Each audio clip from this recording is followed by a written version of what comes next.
Hello everyone, welcome back to my channel Farooq study centre. আশা করছি আপনারা ভালো আছেন। এই মুহূর্তে কিন্তু উচ্চ মাধ্যমিকের জিওগ্রাফি পরীক্ষা অর্থাৎ ভূগোল পরীক্ষা ক্লাস 12 সমাপ্ত হলো। তার প্রশ্নপত্র আমাদের হাতে এসে পৌঁছে গেছে। প্রশ্নপত্র সমাধান করব। দেখতে পাচ্ছেন যে 2025 অর্থাৎ 2025 সালে আজকে ভূগোল পরীক্ষা লাস্ট পরীক্ষা ছিল আর্টস গ্রুপের। তো দেখে নাও কী কী এসেছিল। যেমনটা তোমাদের বলা হয়েছিল যে ফারুক স্টাডি সেন্টার ইউটিউব চ্যানেলে যে সাজেশন দেওয়া হচ্ছে সেই সাজেশনে হুবহু 100% কমন পাবে, সেটাই কিন্তু আজকে ঘটলো। আজকে তোমরা ছাত্রছাত্রীদের মুখে ফেসবুক পেজে সে লাইভে তুলে ধরা হয়েছে তাদের বক্তব্য, অবশ্যই আপনারা দেখে নেবেন। এর আগে কিন্তু সমস্ত সলিউশন কিন্তু করে দেওয়া হয়েছে লাইভের মাধ্যমে। আবার দ্বিতীয় তোমাদের কিন্তু সলিউশন দেওয়া হচ্ছে। তো দেখে নাও কী এসেছিল প্রশ্নগুলো, যেগুলো দাগানো আছে। এর আগে কিন্তু লাইভ ক্লাসে করে দেওয়া হয়েছে, সেজন্য কিন্তু উত্তরগুলো করে দেওয়া আছে। তোমাদের সময় বাঁচবে, তাড়াতাড়ি দেখে নাও। ঝটপট কার কেমন পরীক্ষা হলো অবশ্যই জানাবে। দেখতে পাচ্ছেন যে MCQ আমাদের 21টা করতে হবে এবং SCQ কিন্তু করতে হবে 14টা, অর্থাৎ 35টা আছে আমাদের 1 নম্বরের প্রশ্ন এবং 5 7 35, 5টা কিন্তু 7-এর প্রশ্ন, অর্থাৎ 70 নম্বরের পরীক্ষা। তো তার মধ্যে 1 নম্বরের কি MCQ SQ প্রশ্ন ছিল, তার উত্তরগুলো মিলিয়ে নাও ঝটপট। একের এক দাগে প্রশ্ন ছিল কার্স্ট অঞ্চলে যে মৃত্তিকার সৃষ্টি হয় তাকে বলে টেরারোসা। তো সঠিক উত্তর কিন্তু করা আছে, ঝটপট মিলিয়ে নাও। টেরারোসা এর আগে দাগিয়ে দিয়েছি লাইভ ক্লাসে, তো এখানে তোমরা তাড়াতাড়ি মিলিয়ে নাও। 2 নম্বর দাগে ছিল যে উপকূলে টেরারোসা। একটা কারণটা বলে দিই যে লোহযুক্ত যে ধাতুর সাথে ক্রিয়ার ফলে অবিশুদ্ধ চুনাপাথর মিলিত হয়, তার ফলে কিন্তু টেরারোসা কিন্তু সৃষ্টি হয় কার্স্ট অঞ্চলে। তারপরে 2 নম্বর দাগে যে উপকূল নদী উপত্যকার সমকোণে মিলিত হয় তাকে কিন্তু আমরা রিয়া উপকূল, সঠিক উত্তর। ওকে, রিয়া উপকূল কিন্তু 90 ডিগ্রি অ্যাঙ্গেলে, আমরা জানি যে 60 70 90, তো এই 90 ডিগ্রি অ্যাঙ্গেলে কিন্তু রিয়া উপকূল এসে মিলে যায়, সেজন্য এখানে সঠিক উত্তর রিয়া উপকূল। ওকে, 3 নম্বরটাকে বলা হয়েছে সোয়ালো হোল যে পথ দ্বারা ভূগর্ভের সাথে যুক্ত থাকে তাকে বলে হামস ডোলাইন। তো সঠিক উত্তর কিন্তু 15। ওকে, 15 সঠিক উত্তর, 15 সঠিক উত্তর। তারপরে দেখে নাও পরে কী এসেছিল। হার্ড প্যান গঠিত হয় যে প্রক্রিয়ায় তাকে বলে কি। তো হার্ড প্যান আমরা জানি যে পর্জল মাটিতে দেখা যায়, তো এক্ষেত্রে পর্জলাইজেশন দিয়েছে, তো সঠিক উত্তর সি। ওকে, তারপরে পরের প্রশ্ন বলা হয়েছে মৃত্তিকা অনুক্রমের এ স্তর থেকে বি স্তরে খনিজ পদার্থের অবসানের পদ্ধতিকে বলে। বারবার যে Faruk study centre YouTube channel এবং ফেসবুক পেজ রয়েছে, ফেসবুক পেজে কিন্তু এই প্রশ্নটা হুবহু এরকমভাবে তোমাদের দেওয়া হয়েছিল, সেরকমভাবে এসেছে। তো এক্ষেত্রে কিন্তু মাটির এই স্তর থেকে যখন মাটির এ স্তর, এখানে রেগোলিত সৃষ্টি হয়, প্রথম ধাপ রেগোলিত, তারপরে এ স্তর, বি স্তর, সি স্তর। সি স্তরে বালি, বি স্তরে কিন্তু নুড়ি বালি কাকর এসে জমা হয়, তো সেটা ইলুভিয়েশন বি স্তর। আর এ স্তর থেকে বি স্তরে যখন আসে তখন সেটাকে এলিভিয়েশন। তো এলিভিয়েশনটা সঠিক উত্তর। ওকে, মাটির এ ও বি স্তরকে একত্রে আবার সোলাম বলা হয়, তোমরা জানো। তারপর 6 নম্বর দাগে জলাভূমি অঞ্চলে জন্মায় এমন উদ্ভিদ শ্রেণীকে কী বলা হয়। তো হাইড্রোফাইট সঠিক উত্তর। Okay, hydrophyte is the right answer. 7 নম্বরে বলা হয়েছে পরি অঞ্চলে যে মৃত্তিকার প্রাধান্য লক্ষ্য রয়েছে সেটি হলো, তো চার্নোজে মৃত্তিকা, B is the right answer. মিলিয়ে নাও সবাই ঝটপট করে, কার কেমন পরীক্ষা হলে অবশ্যই জানাবে। তারপর 8 নম্বর দাগে পিএইচ এর মান 7-এর কম হলে মৃত্তিকা কী প্রকৃতির হয়। তো 7-এর কম হলে কিন্তু আমরা জানি 7-এর কম অর্থাৎ লেস দেন যদি হয় তো অম্লধর্মী হয়, B is the right answer. আর যদি 7-এর বেশি হয় তো সেক্ষেত্রে কিন্তু ক্ষারধর্মী হয়, তো এটা কিন্তু 9 উত্তর। এখানে B is the right answer. 9 নম্বর দাগে বলা হয়েছে নাতিশীতোষ্ণ ঘূর্ণবাদ সৃষ্টি হতে পারে উভয় গোলার্ধে নিম্নলিখিত কোন অক্ষাংশে। তো সঠিক উত্তর এক্ষেত্রে কিন্তু লাইভে বুঝিয়ে দেওয়া হয়েছে, তো C is the right answer, 40 থেকে 60 ডিগ্রি অক্ষাংশে। অবশ্যই ক্লাসটি বেশি বেশি করে বন্ধুদের মাঝে শেয়ার করে দাও, সবাইকে দেখার সুযোগ করে দাও কার কেমন পরীক্ষা হলো, অবশ্যই তোমরা এর মাধ্যমে জেনে যাবে। মিলিয়ে নাও। 10 নম্বর দাগে বলা হয়েছে উদ্ভিদের জন্য প্রয়োজনীয় প্রধান যে প্রাথমিক পরিপোষকের উদাহরণ তা হলো কিন্তু এনপিকে অর্থাৎ নাইট্রোজেন, ফসফরাস, পটাশিয়াম। তো এক্ষেত্রে নাইট্রোজেন অর্থাৎ এন, অর্থাৎ সঠিক উত্তর ডি। ওকে, তারপর 11 বলা হয়েছে ফ্রান্সের রোন উপত্যকায় প্রবাহিত শীতল স্থানীয় বায়ু। বারবার তোমাদের এই প্রশ্নগুলোর কথা বলা হয়েছিল, তো এটা যে শীতল উপত্যকা ফ্রান্সের রোন, সেক্ষেত্রে কিন্তু মিস্টাল রাইট উত্তর, সঠিক উত্তর মিস্টাল, কোনো ভুল নেই। রামসর সম্মেলনের মূল উদ্দেশ্য 1971 সালে ঘটে, জলাভূমি সংরক্ষণ, ওয়েটল্যান্ড যেটা। ওকে, এটা বারবার তোমাদের বলা হয়েছে। তারপর দেখে নাও কি বলা হয়েছে জলাধার থেকে অতিরিক্ত জল ছাড়ার ফলে বর্ষাকালে সৃষ্ট বন্যা হলে একটি আধা প্রাকৃতিক দুর্যোগ। এক্ষেত্রে কিন্তু ডি যদি উত্তর করো তো বোর্ড কোনটা নেই, ডিটাও উত্তর হওয়ার চান্স আছে। ওকে, তো বোর্ড কোনটা নিচ্ছে, আধা প্রাকৃতিক এবং মনুষ্য সৃষ্ট দুটাই কিন্তু গুরুত্বপূর্ণ। তো এই ক্ষেত্রে কিন্তু ডিটা উত্তর করলেও কিন্তু নাম্বার পেতে পারো, আধা প্রাকৃতিকও উত্তর হবে। তারপর তোমরা কোনটা দিয়েছো অবশ্যই কমেন্ট বক্সে কমেন্ট করে জানাবেন। ওকে, এক্ষেত্রে তোমরা কোনটা উত্তর দিয়েছো অবশ্যই জানাবে। সংরক্ষণযোগ্য উদ্ভিদ ও প্রাণীর সংখ্যার যে পুস্তকে নথিভুক্ত করা হয় সবসময় রেড ডাটা বুক। ওকে, রেড ডাটা বুক। তো এক্ষেত্রে সঠিক উত্তর বি। তারপরে বিশুদ্ধ কাঁচামালের বস্তু সূচক হলো, হ্যাঁ, সবসময় আলফ্রেড ওয়েগনার কিন্তু বলেছেন যে পণ্যসূচক মান এটা নয়, লেস দেন অর্থাৎ একের কমও নয়, একের বেশিও নয়, কোনোটি নয়, এক্ষেত্রে 1 অর্থাৎ বিশুদ্ধ কাঁচামাল। এক্ষেত্রে আমরা কার্পাসকে ধরি, যে কার্পাসকে যদি 1 কেজি তুলো আমরা বাজার থেকে কিনে আনি, সেক্ষেত্রে বাড়িতে এনেও ওজন করলে কিন্তু 1 কেজি থাকবে। সেজন্য এক্ষেত্রে বলা হয়েছে পণ্যসূচক মানটা সবসময় এমআই, যে ম্যাটেরিয়াল ইন্ডেক্স, সেটা 1 হয়। তারপর শিল্পের অবস্থানগত যে তত্ত্ব সেটা আলফ্রেড ওয়েবার। ওকে, আলফ্রেড ওয়েবার।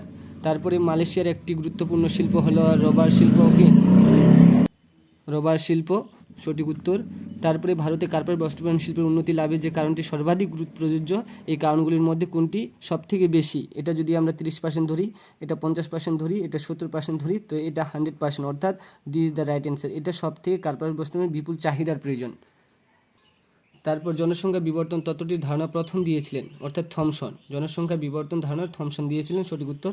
জনসংখ্যা বিবর্তন মডেলের প্রথম পর্যায় বলতে এখানে প্রাক শিল্প বিপ্লবের যে সময়কাল তাকে বোঝায়। ওকে, তারপর নিম্নলিখিত কোনটি বৃহত্তম মেগাসিটি? তো এক্ষেত্রে বৃহত্তম যে মেগাসিটি সেটা হলো মুম্বাই, মনে রাখবে, মুম্বাই সঠিক উত্তর। কানপুর উত্তর ভারতের, ম্যানচেস্টার, চেন্নাই দক্ষিণ ভারতে রয়েছে, কলকাতা পূর্ব ভারতে রয়েছে। তো মুম্বাই হচ্ছে ভারতের জনবহুল এবং ভারতের সবথেকে বৃহত্তম বড় সিটি হচ্ছে মুম্বাই। ওকে, মুম্বাই, যার আগে নাম ছিল বোম্বাই, এখন নাম হচ্ছে মুম্বাই। তো C is the right answer. Okay, এই ছিল 21টি এমসিকিউ। এবার আমরা দেখে নিব পুরো ডিটেলসে এসসিকিউগুলোর উত্তর। দেখো, এসসিকিউর মধ্যে প্রথম প্রশ্ন ছিল কি, যে ফিওর্ড উপকূল বলতে কী বোঝায়? তো লিখতে হতো বরফমুক্ত হিমবাহ অধ্যুষিত অঞ্চলে নিমজ্জিত হয়ে যে সংকীর্ণ ও গভীর উপকূল রেখা সৃষ্টি করে তাকে ফিওর্ড উপকূল বলে। যেমন আমরা উদাহরণস্বরূপ নরওয়ের সজনে লিখতে হতো।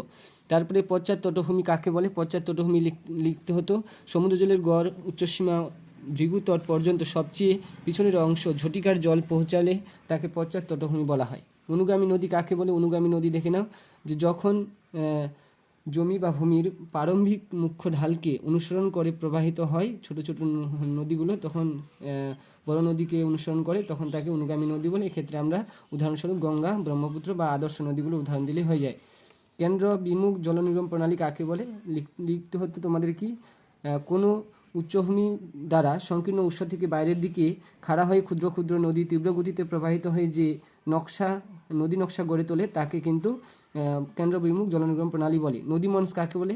যখন স্বাভাবিক ক্ষয়চক্রে বার্ধক্য অবস্থায় চৌড়া উপত্যকার মধ্য দিয়ে প্রবাহিত হয়ে পুনর্জীবন লাভে যে সংকীর্ণ উপত্যকা ও ধাপ সৃষ্টি করে তাকে কিন্তু নদীমঞ্চ বলা হয়। ওকে, তারপরে নদীমঞ্চ দেখে নাও বলা হলো। তারপর আঞ্চলিক মাটি কাকে বলে?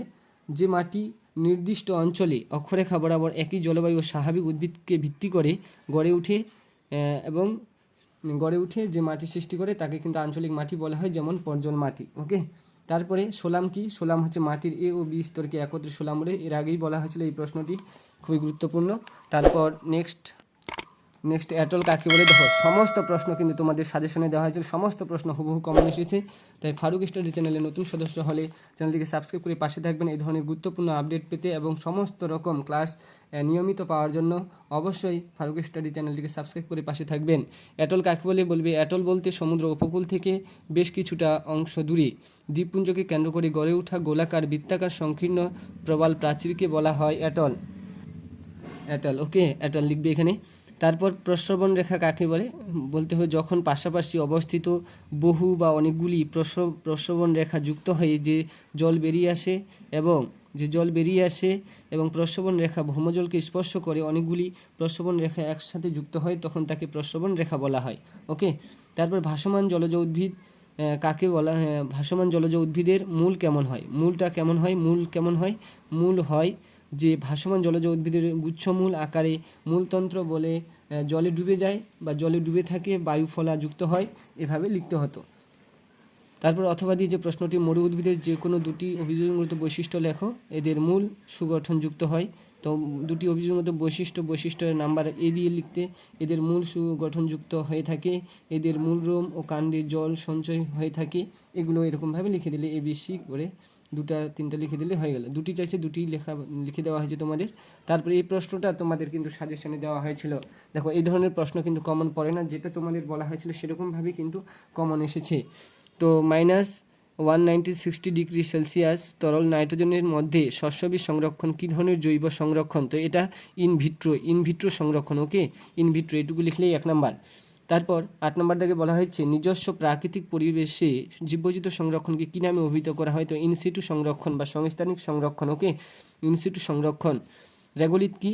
রেগোলিথ কাকে বলে? খুব সুন্দর প্রশ্ন, এর আগেও তোমাদের বলে দেওয়া হলো।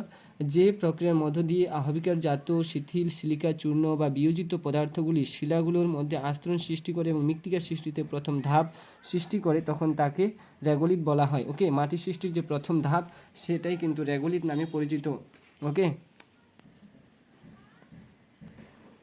পরেরটা দেখে নাও কি বলা হচ্ছে, অনুসারী শিল্পের সংজ্ঞা দাও। অনুসারী যখন কোনো বৃহৎ শিল্প বা বৃহৎ শিল্পের উপজাত দ্রব্যকে ভিত্তি করে অসংখ্য ক্ষুদ্র ক্ষুদ্র শিল্প গড়ে ওঠে, তখন তাকে কিন্তু অনুসারী শিল্প বলা হয়। উদাহরণ পেট্রো রসায়ন শিল্প। ওকে, তারপর দুর্গাপুরকে ভারতের রুর বলা হয় কেন? কারণ ভারতের রুর শিল্পায়ন জাপানের সাথে অনেক মিল আছে, অর্থাৎ রুর শিল্পায়ন রাইন নদীর উপত্যকায় গড়ে উঠেছে, দামোদর অংশ অবস্থানরত, এগুলো লিখে দিবে। এবং যে রাইন নদীর উপত্যকায় উন্নত মানের বিটুমিনাস কয়লা পাওয়া যায়, সে কারণে দুর্গাপুরকে ভারতের রুর বলা হয়। ওকে, মানব জমির অনুপাত, এটা তোমরা যদি সূত্রটা মনে রাখো তো সহজ, যে মোট জনসংখ্যা এবং মোট কার্যকরী জমির অনুপাতকেই বলা হয় মানব জমির অনুপাত। কেমনভাবে লিখবে?